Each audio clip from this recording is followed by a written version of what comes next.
آگے جی ہماری آیا نمبر 41 ہے، وہ آمینو اور ایمان لاؤ، بیما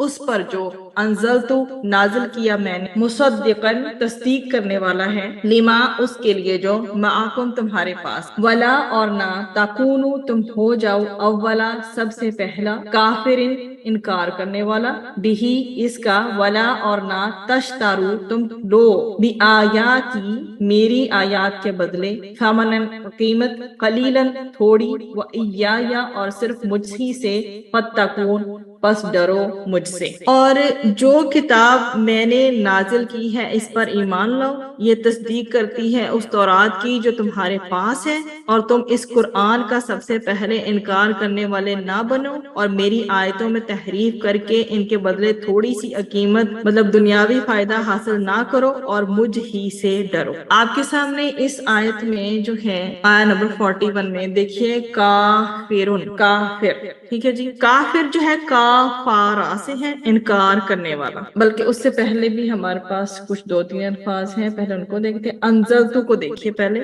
ما بما انزلتو، ٹھیک ہے جی، انزلتو میں نے نازل، اس سے قرآن کریم مراد ہے جو حضرت محمد مصطفیٰ صلی اللہ علیہ وسلم پر نازل ہوا اور اللہ سبحانہ وتعالیٰ کی آخری کتاب۔ پھر آگے ہے معاکم، جو تمہارے پاس ہے، اس سے تورات مراد لی گئی، ٹھیک ہے، اور یہاں پر جو ہے حضرت موسیٰ علیہ السلام پر جو ہے بتایا گیا کہ حضرت موسیٰ علیہ السلام پر تورات نازل ہوئی تھی، اور جس کی جو تصدیق ہے وہ قرآن مجید کرتا ہے۔ پھر آگے کافر آ جاتا ہے، انکار کرنے والا، ٹھیک ہو گیا، اور اس کے بعد ہے تشتارو، شین را یا اس کا روٹ ہے، اور یہ جو شین را یا سے بنا ہے تشتارو، اس کا مطلب ہوتا ہے لینا اور دینا دونوں، مطلب کہ یہ خرید و فروخت دونوں کے لیے آتا ہے، ٹھیک ہے جی۔ اس کے بعد ہے ہمارے پاس بی آیاتی، مطلب میری آیات کو۔ آیات بھی دو طرح کی ہوتی ہیں، ایک ہوتی ہے شرعی آیات اور ایک ہوتی ہے کونی آیات۔ تو جو آیات ہوتی ہیں کائنات سے متعلقہ،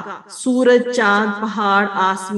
آسمان اور زمین وغیرہ، یہ جو نشانیاں ہیں، یہ جو ان کو بھی آیات ہی کہتے ہیں، یہ جو نشانیاں ہیں یہ کائنات سے ریلیٹڈ ہیں، ان کو کہتے ہیں آیات کونی۔ اور جو شرعیہ ہیں جن کے ہم کہتے ہیں کہ دوسری جو ہیں وہ شرعی آیات ہیں، تو اس کے اندر یہی آپ جیسے سپوز آپ کے سامنے یہ آیت ہی چل رہی ہے وَآمِنُوا بِمَا أَنزَلْتُ، تو یہ جو آیت آپ کے سامنے چل رہی ہے یہ شرعی آیات میں جیسے آ جاتی ہے۔ پھر اس کے بعد ہے جی آپ کے سامنے ثمنن، ثمنن فا میم نون سے ہے، مطلب قیمت، اور جب آپ اس کو اکٹھا دیکھیں گی ثمنن قلیلا تو تھوڑی سی قیمت کی بات، اور بات یہ کی گئی ہے کہ تم حق کو چھوڑ کر دنیا کے طلبگار نہ بنو، دنیاوی فائدہ بظاہر خواہ کتنا ہی بڑا اور شاندار کیوں نہ معلوم ہو، وہ عارضی اور ناپائیدار ہونے کی بنا پر حق و صداقت اور آخرت کے مقابلہ میں بالکل بے قدر اور حقیر ہے۔ اور فتقون جو ہے واو قاف یا سے ہے، اور اس کا مطلب ہے کہ پس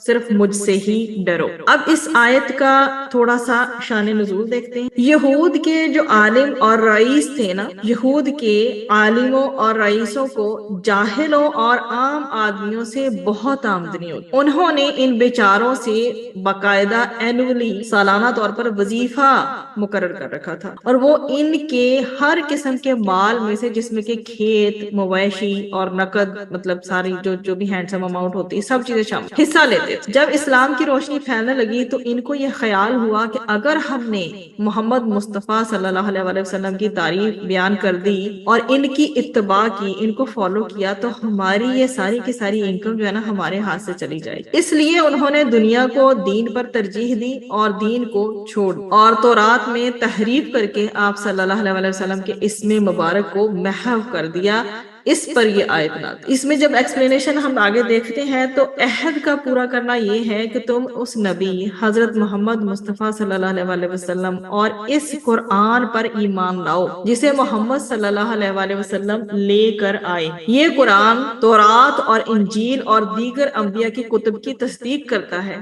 اور ان کو سچ بتاتا ہے۔ چونکہ تورات اور انجیل میں آپ صلی اللہ علیہ وسلم کا ذکر تھا، اس لیے آپ کا تشریف لانا تورات کی سچائی کی دلیل تھی۔ اسی لیے کہا گیا کہ تم جانتے بوجھتے ہوئے اس کے پہلے منکر نہ بنو۔ کافر ہونا خواہ سب سے پہلے ہو یا بعد، ہر حال میں انتہائی ظلم اور ایک بڑا جرم ہے۔ اور یہاں اس لفظ سے اس طرف اشارہ ہے کہ جو شخص سب سے پہلے کفر اختیار کرے گا تو بعد میں اس کو دیکھ کر جو کفر کا ارتکاب کرنے والے جو بھی شخص، دیکھیے یہ پوائنٹ کس قدر امپورٹنٹ ہے کہ جو شخص سب سے پہلے کفر اختیار کرے گا تو بعد میں اس کو دیکھ کر کفر کا ارتکاب کرنے والے ہر شخص کے کفر کا وبال اور گناہ خود اس پر بھی ہوگا جس نے کفر کا ارتکاب کیا، اور اس پہلے کافر پر بھی ہوگا جس کو دیکھ کر یہ شخص کفر میں مبتلا ہوا۔ تو ایک جو شخص جو کسی بھی چیز کی ابتدا کر رہا ہوتا ہے وہ یہ جان لے کہ اس کے بعد اس کے فالو کرنے والے جو ہیں وہ اس کے لیے کیا بن رہے ہیں۔ ایک ہوتا ہے صدقہ جاریہ، کسی نیکی کے کام میں کسی کو فالو کرنا۔ ایک ہوتا ہے شر جاریہ کہ کسی نے کوئی اگر برا غلط کام کیا ہے اس کو فالو کرنے والے جو ہیں وہ تو کر ہی رہی ہیں نا، وہ تو فالو کر رہی ہیں اور وہ شکار ہو رہی ہیں اس برائی کا، لیکن جس نے ابتدا کی تھی اس کا گناہ اور وبال وہاں تک پہنچ رہا ہے۔ اس طرح پہلا کافر اپنے کفر کے علاوہ اپنے بعد والے لوگوں کے کفر کا سبب بن کر ان سب کے کفر کے وبال کا بھی ذمہ دار